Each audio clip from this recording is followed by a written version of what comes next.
Hi, everyone, and welcome to the Genetics Podcast, recording remotely still. Today is April 7th, and I'm really excited to be here with David Rose, who is a ultra-rare disease advocate, works at Rare Revolution magazine, and he himself has a rare disease that is, David can correct me if my stats are off, but according to best estimates, about 1 in 300 million.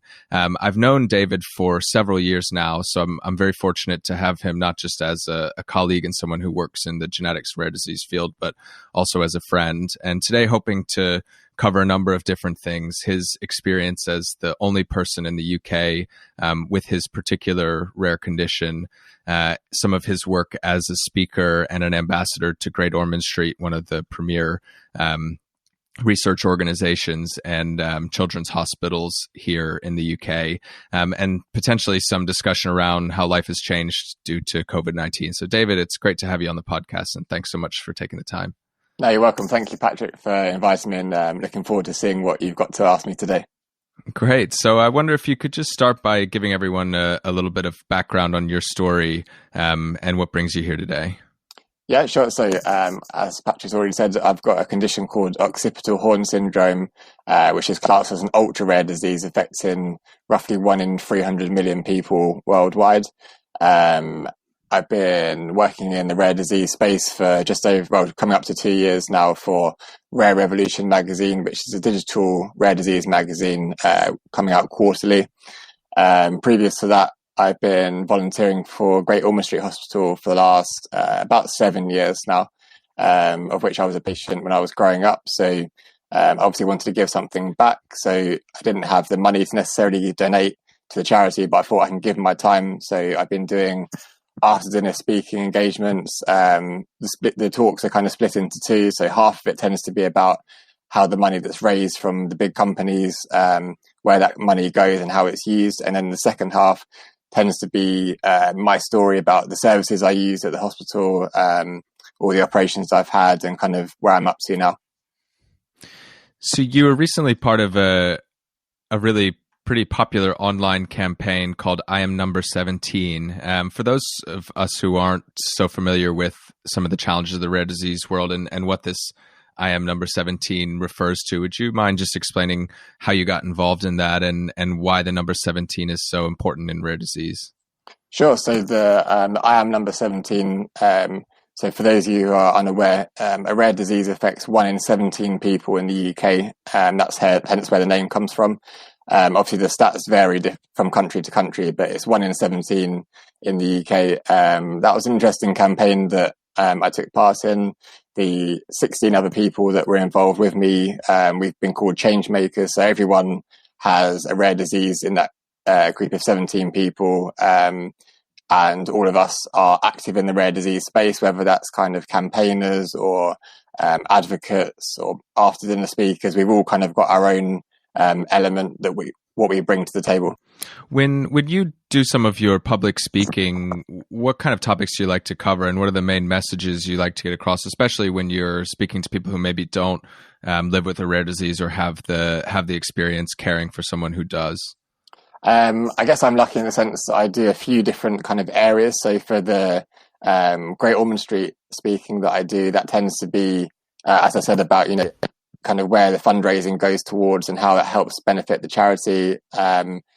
The side of obviously talking about growing up, spending a lot of time in hospital, the challenges that come with that. So this is for the Great Ormond Street talks, but also for kind of my general rare disease talks, it's kind of forms quite a big conversation. So there's battles of your education, spending lots of time in hospital, all the operations that you have, using the school within the hospital is quite an interesting perspective. Kind of growing up, the kind of work balance is also very difficult for patients with rare diseases, especially those with kind of hidden conditions, which is what mine is, a mostly hidden rare disease. So more often than not, I'm kind of always hiding some sort of pain or some sort of problem that's going on. So for employers, it's very difficult to really kind of understand what someone's going through. And obviously, as I already said, the rare disease affects 1 in 17 people. So actually, if you think about a school classroom or an office, whether you realize it or not, you're bound to have other people in that office with a rare disease, or maybe their partner or their parents might have a rare disease. So actually, collectively, we're not actually that rare. You're rare in your own rights, but actually when you put all of the patient numbers together, it's not that rare. And I'm pretty sure that if you put every rare disease patient together, I think it would form the third biggest country in terms of population. So actually that changes the perspective a little bit. It does. Yeah, it definitely does. And how has it impacted you personally? I mean, I know you actually for a little while were diagnosed with a different rare condition, right? So someone at some point got it wrong, or maybe didn't have the technology to detect the genetic variant that was specific to your rare disease. Is that right? Yeah. So when I was about two, at Great Ormond Street, they said, "Oh, I think that you have Ehlers-Danlos syndrome," which is kind of similar to what I have. So Ehlers-Danlos is now becoming more well known. When I was two, or even older than that, nobody seemed to have any idea about it. But I think now it's actually been one of the few rare diseases where I think people have realised that it's actually not as rare as you think it is, and actually it's just massively underdiagnosed. It's very common, well, not very common, but it's more common than people realise. So that was my original diagnosis when I was about two, at Great Ormond Street. They never said that that's definitely what I have, but they said that's probably a kind of reasonable working diagnosis. And then it wasn't until I got a little bit older so my kind of health always goes up and down. So I might have some periods where I'm not doing too bad, in inverted commas, and other times it can be horrendous, and you can't really ever predict it. But I'm 31 now. So when I was 25, I think it was, where I started having the genetics testing done at Addenbrooke's Hospital in Cambridge, I think the doctors realised that I didn't really fit this kind of diagnostic criteria for Ehlers-Danlos syndrome. And that's why they looked into it further to see whether there was a genetic component to it. And obviously there is. And at that point, when you received your diagnosis for occipital horn syndrome, what did you do next? I mean, there probably wasn't a ton. I think I've heard you say before that around a quarter of the research papers that are published on occipital horn are about you. So there probably wasn't a ton at the time when you were diagnosed, was there? No. So that was 5 or 6 years ago now. So there's not a huge amount of literature on it, which is a shame. Obviously, I wouldn't expect there to be loads. There's a doctor in the States who I may maybe try and go and see at some point. He has some sort of knowledge of the condition. I mean, it's like anything. Most doctors, from my work and from my kind of network of rare disease advocates, everyone is always told, "Oh, try not to Google this," or "try not to kind of read too much into it." But I mean, as soon as like my mum and dad and I left that appointment, I think we all were on our phones Googling it, seeing what it was, because it's something that I've never heard of before. We got our heads around what Ehlers-Danlos syndrome was just about. But obviously this is a new condition. None of us have ever heard of it before. So we had to try and learn a little bit. I've always tried to not kind of Google everything, because I think that it can maybe get a bit more scary when you start reading into the more serious sides of it. So obviously the reality of it is, unfortunately, some rare conditions, the life expectancy isn't that great. And I remember seeing somewhere that I think that the eldest patient they had recorded was 57, but with statistics like that, it's very difficult because it's so rare and so unheard of.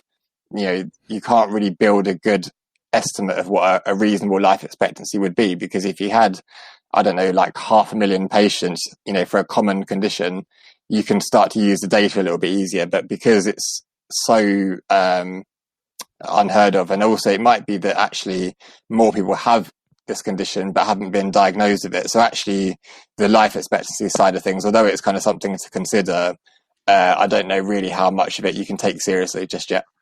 But I mean, it's certainly scary having a condition, especially at the start when you're so unfamiliar with what it actually is. Did you find yourself drawn to connecting with other people around the world who also have occipital horn syndrome as well? Was that something that you sought out, or were you more kind of content to work it out yourself and with your doctors? When I first had it, I didn't necessarily start looking for people straight away. Yeah. It would have probably been maybe a year or 2 years after that I started kind of maybe more consciously looking. It took a little while, and I found a couple of guys who have the condition. So there was a guy in Germany that I speak to from time to time, and a guy in the States, but he ended up actually having something different. The doctors thought he had occipital horn syndrome, but it was actually something slightly different, but still very similar. Obviously, as I said, it's kind of very rare. So I actually have spoken to someone very, very recently in Ireland who actually has the condition. So now there's two of us that are kind of local to me. I think it's important to be able to kind of share stories, or to share concerns, or share any research that you kind of come across. But I guess I kind of was used to having this kind of being one of the only people with it. I think I kind of got used to that. So, but I can certainly see the benefit of the connecting with people and seeing kind of if they have any ideas, or not necessarily to do with treatments, but different doctors to maybe go and see, or different diets to try, or anything like that. I can definitely see the benefit. Yeah, I mean, I was going to ask about what is the knowledge sharing that's helpful, because one of the things that crossed my mind is if there's a specialist somewhere in the world that somebody's had a really good experience with, or when new research papers come out, working together to read them and understand them, or something, as you said, as kind of daily, simple but essential as are there dietary changes and those kind of things that help. Yes, I mean there's not, like I said, obviously there's really not an awful lot of things out there for us. There's a doctor in the States. I mean, the doctors that I see here in London and Cambridge, they now are kind of learning a little bit. Some of it's through me, and some of it they've kind of gone and done their own thing, which is really, it's really great when doctors take that extra initiative to look at something new. Right. I'm obviously very lucky that I'm seen at some of the biggest hospitals with the big research centres, so I am aware of how lucky I am.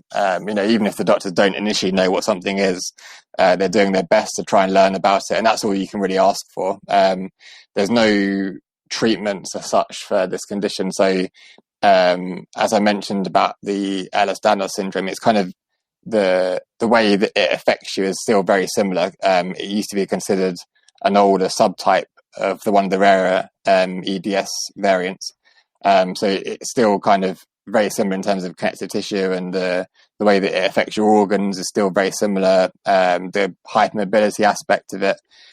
So actually, although there's not an awful lot of literature on OHS, there's still obviously lots of literature on Ehlers-Danlos syndrome, and you can kind of use a lot of that and kind of turn it into something for yourself, really.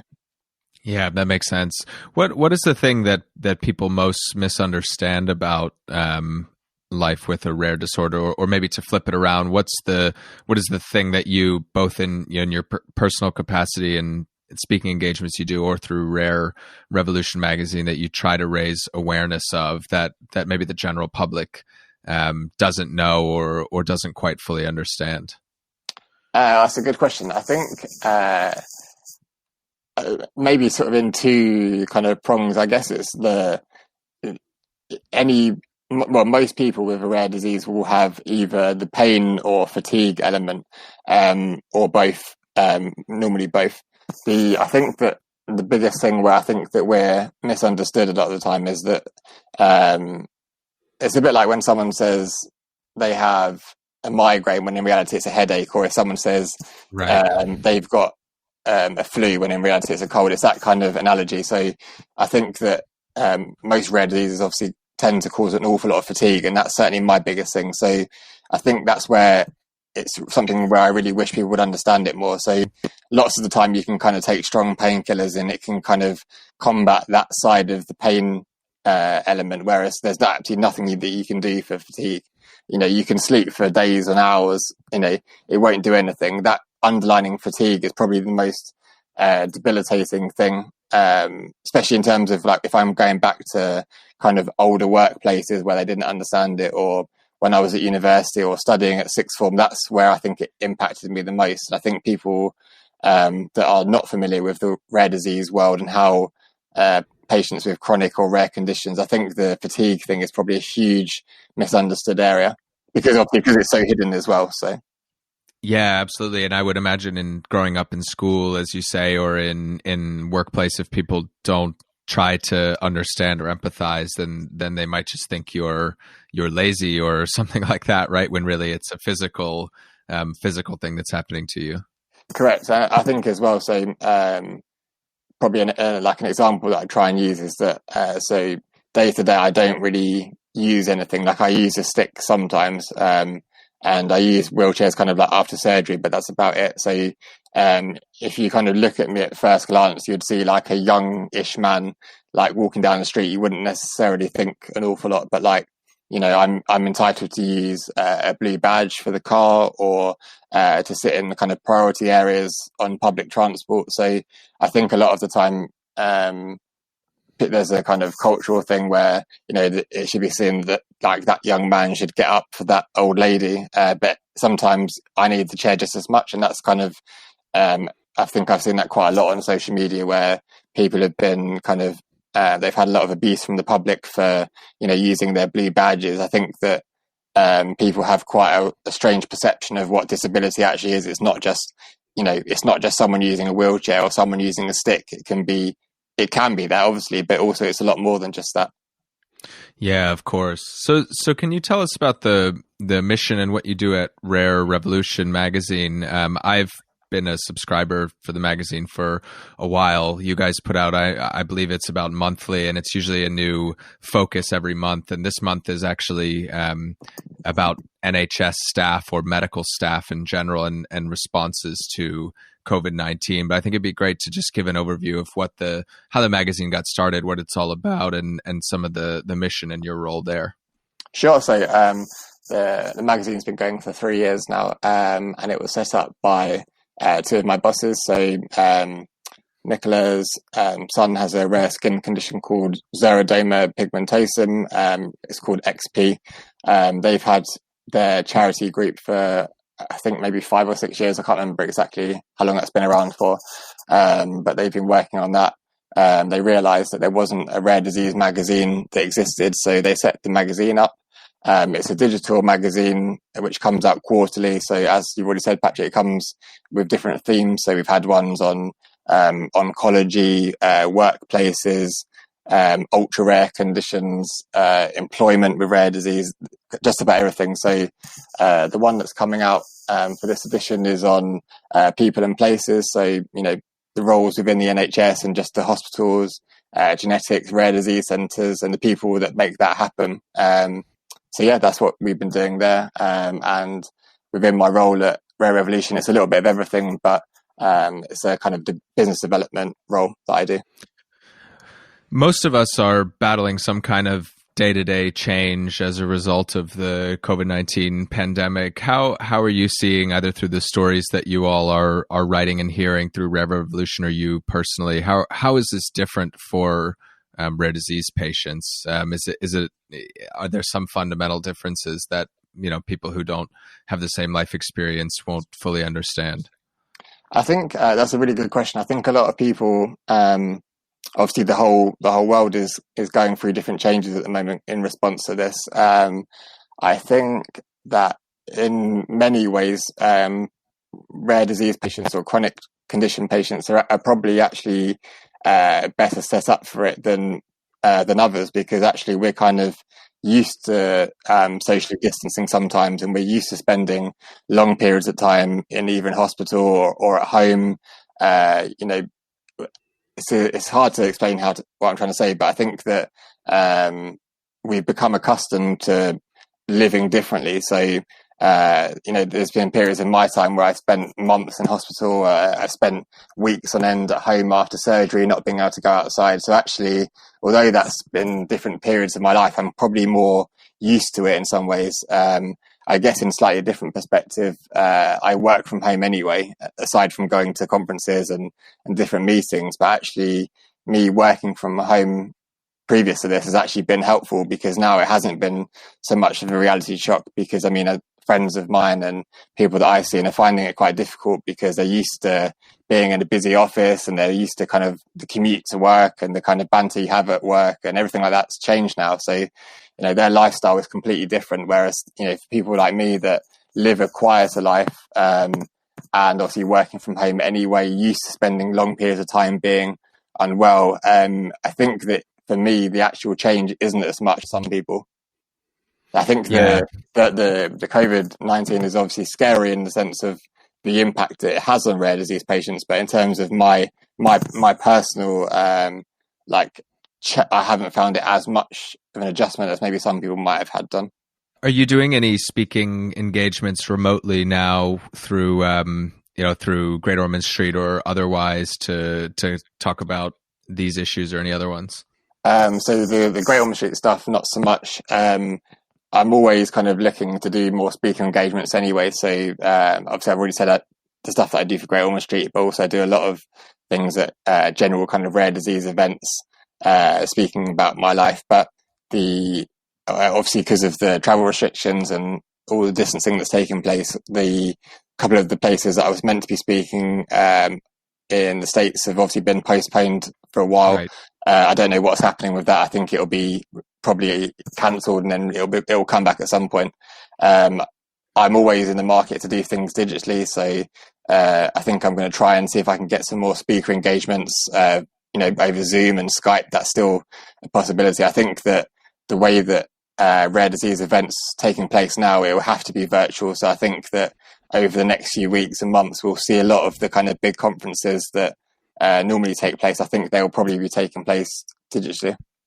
Yes, we had a workshop that we had planned to run on April 1st in London, and we have another one that's planned for April 23rd. But obviously, about 3 or 4 weeks ago, we realized that it wasn't going to be feasible to run it in London. So we very rapidly changed plans to run it completely remotely. And actually, I felt like there's a silver lining to this, which is that it completely levels the playing field in terms of who can access these kinds of things. So if you have an in-person workshop, then it means people who are fatigued that day or who have a compromised immune system based on a condition that they have becomes that much more challenging to get there. So having the ability to actually do things fully remotely is in some ways a really great enabler. And maybe that's a lesson that we can take out of this to actually, just put that hat on first and ask, is this something we could do remotely without having people taking trains across the country or having to, spend hours in transit just to be there in person? Yeah, I think it's a good point. And obviously, at the rare disease events, obviously there are lots of patients that attend them, and actually, whether they're kind of speaking or whether they're going there as a delegate, the exhaustion that kind of comes after is maybe something that people wouldn't expect. So I know personally for me, when I'm doing various speaker engagements, it's mentally tiring anyway to concentrate and to do the networking afterwards. But actually, it's the travel time and the kind of the day or two after, I'm still recovering from that. And also that's very common for many people. So I think actually, obviously it's great that technology has come on so much now that we can do things remotely and we can, listen in things afterwards. We can record, like this podcast, and we can do other conferences. You can listen to it after it's taken place. I think that's probably how we're going to have to do things certainly for the foreseeable anyway.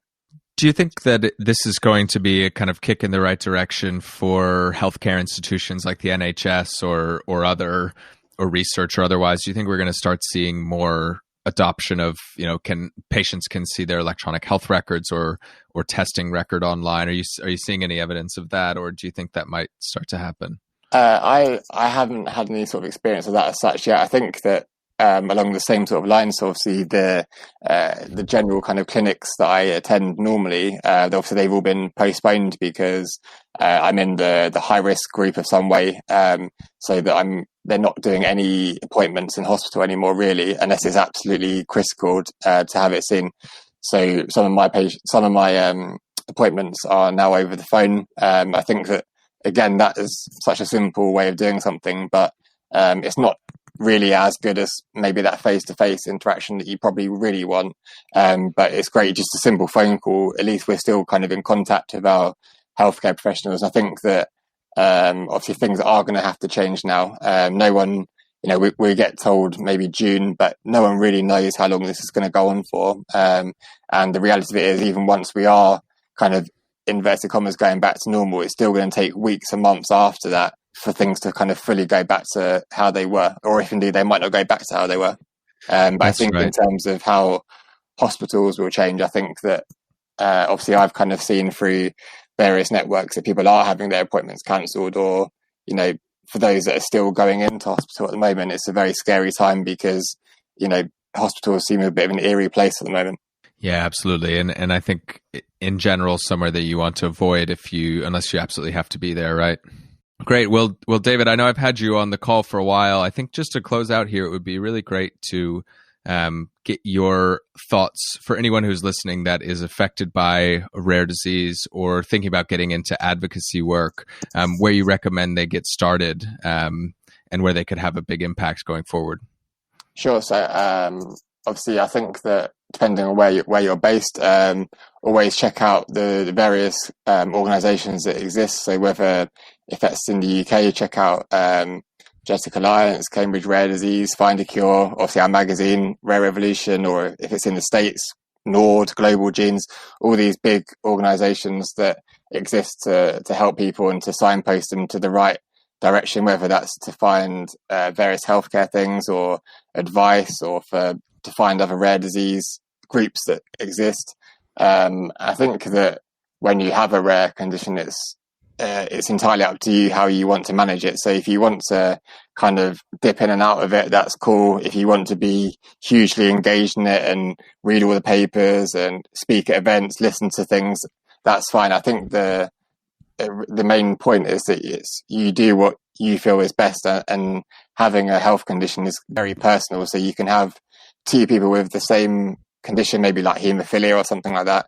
They will react to it completely differently, and there's no right or wrong way of getting involved in advocacy. I think it's entirely what you feel comfortable with, and I think that obviously all of us that are kind of in the advocacy world, we are doing it around our own commitments, whether that's family life or work life or studying or wherever that may be. And also that you have to appreciate that your health will go up and down. So as much as I like to do what I can, I will have blips and I have to take a back seat. And you've always got to put your health first above any kind of advocacy work, really.